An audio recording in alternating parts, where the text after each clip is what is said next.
వీళ్ళకు పాలన చేత కాదు. ఎంతసేపు ఉన్నా ఇప్పుడు దామోదర రాజనరసింహ గారు ఉన్నారు కదా, వీళ్ళ అల్లుడు గారి భూదందాలు ఎక్కువ అయిపోయినాయి అంట.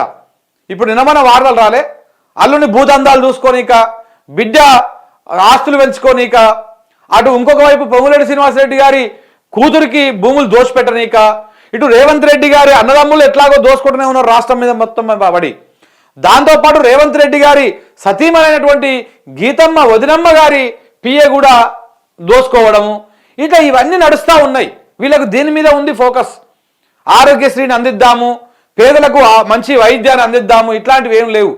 ప్రచారం మాత్రం, గప్పాలు మాత్రం, గొప్పలు మాత్రం చాలా పెద్ద పెద్ద కొడతారు.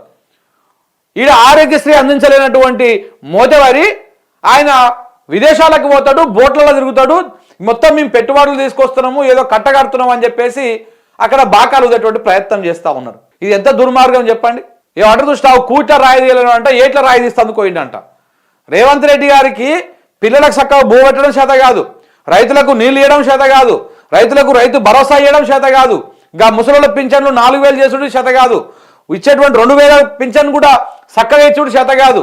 ఇవి ఏవి చేత కాదు. కానీ నేను 4th సిటీ కడతా, ఏఐసిటీ కడతా, దాంట్లో పెట్టుబడులు తెస్తా, ఇగో ఈడికెళ్ళి ఈడు తెస్తా, ఆడికెళ్ళి ఈడు తెస్తా, ఇంకేది స్పోర్ట్స్ యూనివర్సిటీ కడతా,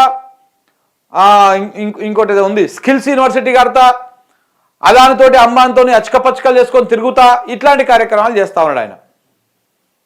ముందు మీరు రాష్ట్ర ముఖ్యమంత్రిగా రాష్ట్రానికి ఏ విధంగా మీరు మంచి చేయాలి, ఆ ప్రజలకు ఏ విధంగా సంక్షేమ పథకాలు అందించాలి, ఆ కార్యక్రమం చేయాలి. అంతేగాని ఇవాళ ఆయన చేసేటువంటి కార్యక్రమాలు అన్నీ కూడా కేవలం ఆయన ఆస్తులు పెంచుకోవడం కోసము, ఆయన అనుకూలులు లేకపోతే ఆయన సంబంధికులు దగ్గర వాళ్ళ ఆస్తి పెంచడం కోసం మాత్రమే రేవంత్ రెడ్డి పనిచేస్తున్నట్టుగా కనపడతా ఉంది. ఆయన మరి దేనికి ఏం చేస్తా ఉన్నాడు? ఇప్పుడు చూడండి ఇక్కడ ఎంత ఇబ్బందులు పడుతూ ఉన్నారో పేద ప్రజలు.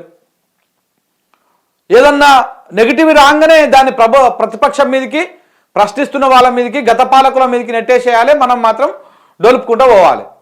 ఇంకెన్ని రోజులంటే ఇట్లా 1.5 సంవత్సరం అవుతుంది దగ్గర చూస్తుండగానే అయిపోతా, ఐసుగడ్డ కరిగినట్టు కరిగిపోతా ఉంది. అయినా కానీ ఇంకా వీళ్ళకి సోయొస్తలేదు, ఇంకా అడ్మినిస్ట్రేషన్ మీద పట్టొస్తలేదు, ఇంకా కూడా ఏది అయితలేదు.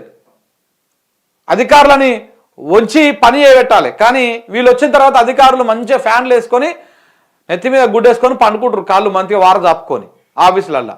అలా తయారైపోయింది. సో ఈ రకంగా వీళ్ళు చెప్పేది మార్చి మంత్ నుంచే మాకు బకాయిలు ఉన్నాయి, ఆ బకాయిలు తీర్చండి అని చెప్పేసి చెప్తా ఉన్నారు.